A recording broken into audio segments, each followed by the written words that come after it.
Chers amis, bonjour. Si vous venez de nous joindre, vous regardez Midi Ensemble. Nous allons à présent parler de l'info en Israël. Restez avec nous, vous allez tout savoir, c'est promis. Et on ouvre notre rubrique avec une campagne de publicité qui suscite la polémique en Israël. La compagnie immobilière Bemouna a publié une vidéo publicitaire qui caricature ouvertement la communauté séfarade, une stigmatisation qui revient fréquemment et qui déchire à chaque fois la société israélienne. Cette fois-ci, le gouvernement s'en est mêlé, le reportage et on en parle après. C'est le scandale de la semaine en Israël. L'entreprise de BTP Bemouna a publié une vidéo pour un nouveau projet immobilier qui prend pour cible les juifs séfarades. Bemouna est une compagnie spécialisée dans les habitats pour la communauté nationale religieuse juive d'Israël. Pour promouvoir le projet Karmegat de Kiryat Gat, la compagnie a mis en ligne un clip commercial.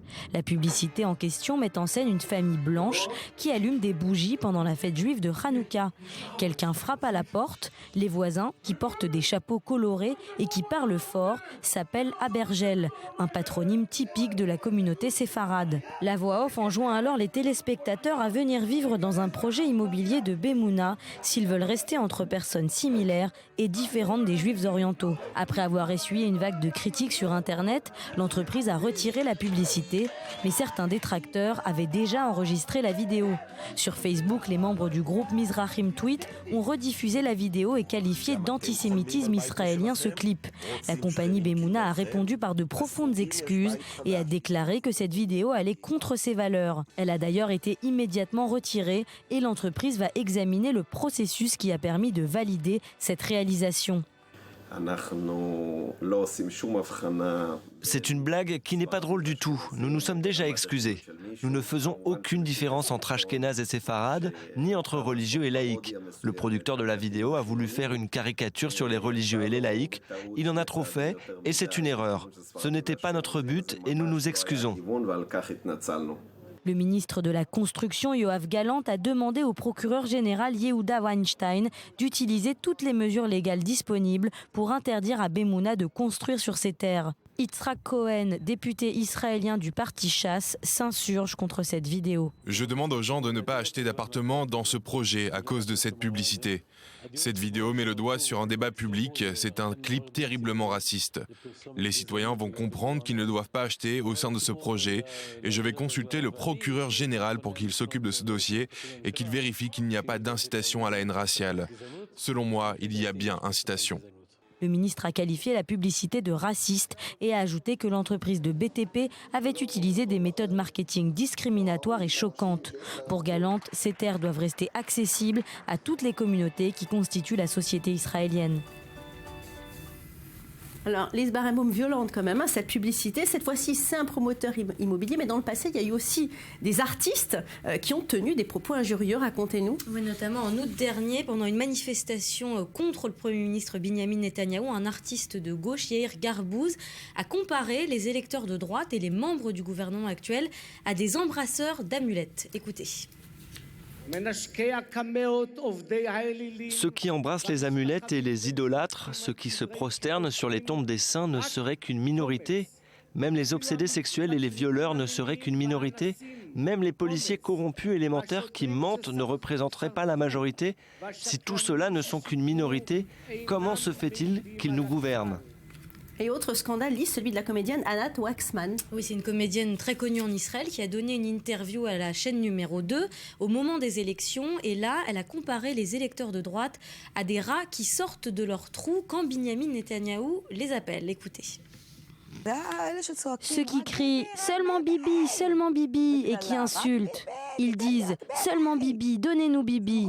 En fait, c'est très simple. Comment parvient-il à les convaincre ? Bibi, il convainc les convaincus. Il leur dit « arabe » et ils sortent de leur trou. Alors évidemment des propos contre lesquels les Israéliens se sont élevés. Oui, notamment des élus. Et le maire d'une ville du sud d'Israël, de la ville de Dimona, qui s'appelle Benny Biton, il a demandé aux maires d'autres villes d'Israël de boycotter la comédienne. Il a dit qu'il fallait toucher à son porte-monnaie. Mais l'Union des artistes israéliens s'est élevée contre cette initiative et a dit qu'on ne pouvait pas mettre au banc des artistes qui ont une opinion, puisque la démocratie, c'est aussi respecter les avis, même s'ils sont minoritaires. En tout cas, ça c'est un petit peu les dérives, Lise Barenbaum. Mais en tout cas, ici en Israël, il y a vraiment des différences différence entre les Ashkénazes et les Séfarades, pas simplement sur le plan culturel, mais surtout sur le plan pécunier. Oui, au niveau concret, il y a un centre qui s'appelle Avda qui observe la justice sociale en Israël, qui a montré dans une étude qu'il y a des différences de salaire énormes entre juifs d'origine ashkénaze et séfarades. Les ashkénazes sont 42% au-dessus de la moyenne des autres salariés, alors que les séfarades ne sont que 9% au-dessus. Et c'est un écart qui n'a pas changé au cours de ces 12 dernières années. Alors, Maurice Ifergan, on va expliquer un petit peu tous ces chiffres. Comment justement vous expliquez que 67 ans après, il y a encore des divisions si fortes entre les Ashkénazes et les Séfarades en Israël? Disons, il y a des disparités. Le problème, c'est que la société israélienne voudrait croire que ces disparités et que cette différence entre Ashkénazes et Séfarades est loin derrière, que finalement nous sommes ici dans une société de melting pot et que tout va pour le mieux. Il y a des mariages mixtes entre Ashkénazes et Séfarades et les gens vivent et travaillent et tout va très bien. Or, ce n'est pas le cas. De temps en temps, des histoires. Baum nous parlait justement de salaire. On a bien compris que c'est des salaires différents selon des postes différents. C'est vrai, mais disons, le salaire depuis les années 90, il y a une progression des salaires des séfarades qui rattrape un peu le retard, je ne dirais pas totalement, mais un petit peu. Le problème, c'est la disparité sociale. Par exemple, il faut savoir que sur le marché du travail, le pourcentage d'orientaux dans des fonctions de direction est de 30% et pour les séfarades, et c'est déjà de 55% pour les ashkénazes. J'ai sorti quelques chiffres, si ça vous intéresse, sur les 500 plus grandes familles, les familles les plus fortunées en Israël, il y a seulement 2 orientaux. Vous voyez. Alors pourquoi? C'est une question d'éducation, l'accès à l'école, l'accès à l'université, l'argent? Non, d'abord c'est une question géographique. Il faut savoir que la majorité des juifs orientaux originaires d'Afrique et d'Asie ont été installés dans des villes de développement qui sont des villes pauvres par définition, des villes où finalement l'accès à l'éducation est beaucoup plus difficile. Oui, elles ont moins de moyens pour envoyer leurs enfants. Ils auraient pu en partir de ces villes-là quand même. Mais ils ne peuvent pas. Ils n'ont pas les moyens de quitter ces villes pour le centre de Tel Aviv ou les grands centres urbains industrialisés. Donc ils vivent dans leur périphérie et là ils sont maintenus dans une espèce de disparité, de ségrégation si j'ose dire, qui les laisse un peu en retrait de la société ashkénaze blanche de Tel Aviv. Mais il faut dire qu'il y a une autre chose. Il y a aussi un racisme en Israël, mais un racisme totalement invisible.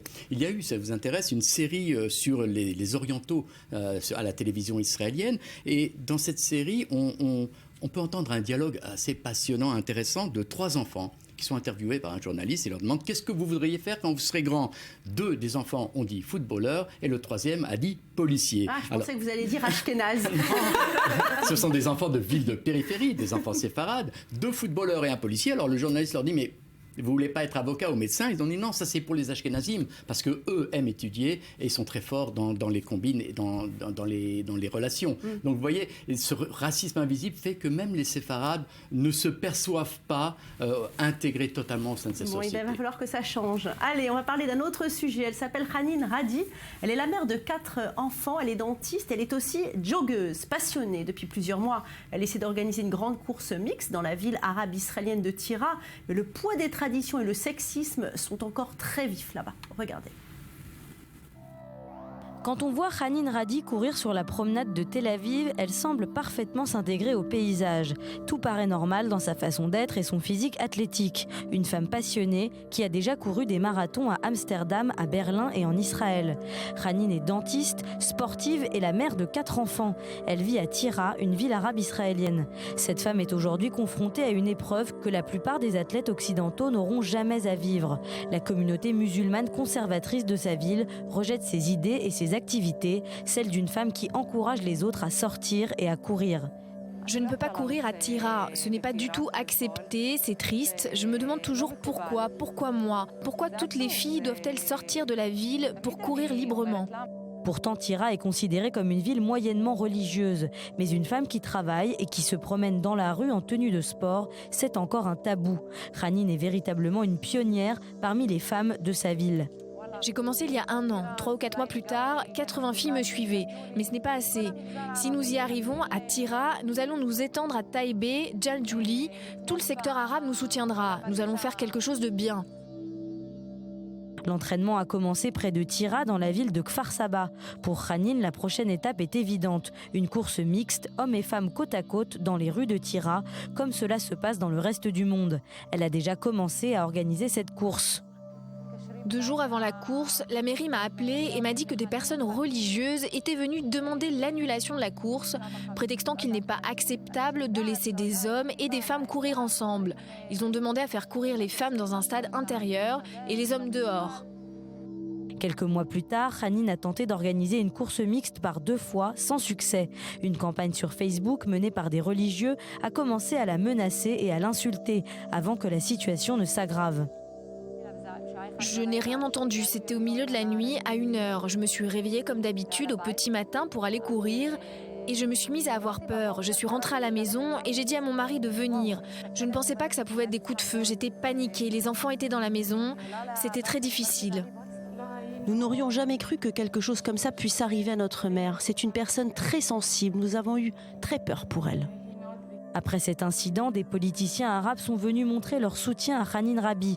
La députée Hanine Zohabi a attaqué les religieux et la réponse ne s'est pas fait attendre. J'ai écrit aux filles et je leur ai dit qu'on allait fermer le club de course à pied. J'ai respiré profondément et je me suis dit « Hanine, pourquoi devrais-tu ruiner tous les efforts que tu as faits cette année ?» Les filles ont commencé à m'envoyer des messages de soutien et m'ont demandé de revenir.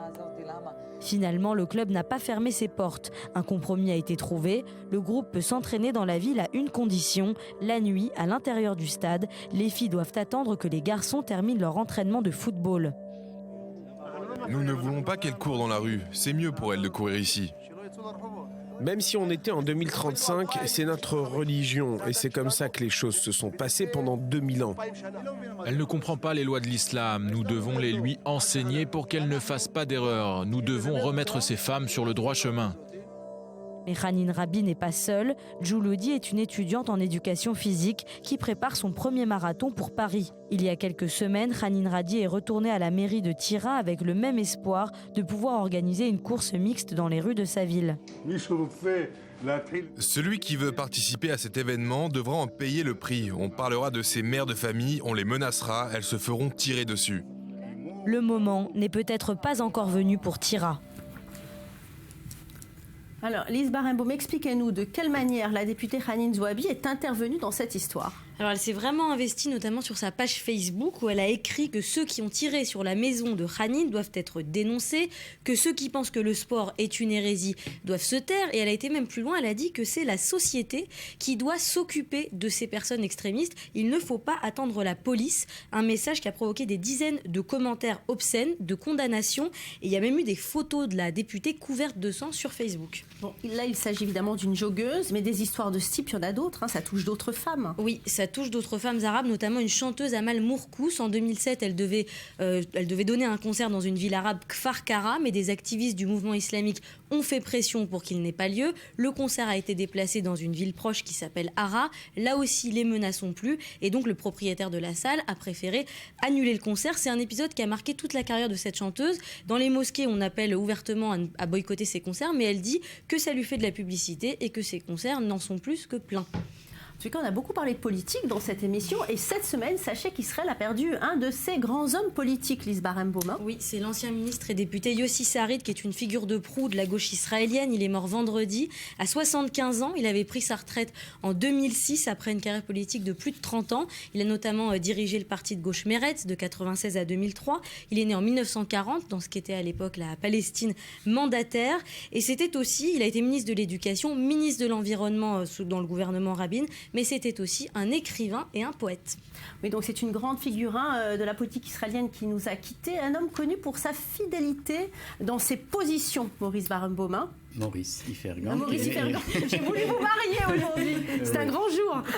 Non, en vérité, c'était un homme qui tenait sur ses positions. On disait surtout que c'était un grand bavard, mais il avait un hébreu flamboyant et il n'hésitait pas à être cynique et à critiquer. Il a tenu bon face, par exemple, à Yitzhak Rabin lors de la première guerre du Liban. Il s'est opposé à cette guerre du Liban alors que Yitzhak Rabin avait dit pendant les hostilités, pas de critique du gouvernement. Lui avait critiqué. Il était aussi contre, par exemple, le boycott de Tsahal dans les territoires. Il voulait absolument que les soldats servent leurs réserves dans les territoires. Il ne comprenait pas que des soldats puissent dire non. C'était aussi un homme d'action. Ce n'était pas seulement un bavard dans l'opposition. C'était un ministre de l'Environnement. On lui doit les directives sur le contrôle de la pollution, sur des directives en tant que ministre de l'Éducation. Il est parvenu à faire baisser de 50% le coût de l'entrée à l'université. Vous voyez que c'était aussi un homme d'action et on lui doit surtout une conscience énorme et un amour d'Israël. Lise, rapidement avant de nous quitter, la femme de la semaine. Alors c'est un homme, c'est un sergent américain, Roddy Edmonds, qui a été déclaré juste parmi les nations par Yad Vashem parce qu'il a défendu des prisonniers militaires juifs pendant la guerre dans un camp en Allemagne en janvier 1945. Et c'est son fils qui est pasteur qui est venu recevoir cette récompense. Lise, Maurice, merci. Je vous laisse retourner à vos conjoints respectifs. Et puis surtout, vous allez suivre l'info à la loupe cette semaine encore pour nous. On se retrouve très vite. Tout de suite, une page d'info. Elle est présentée par Elsa Mimoun.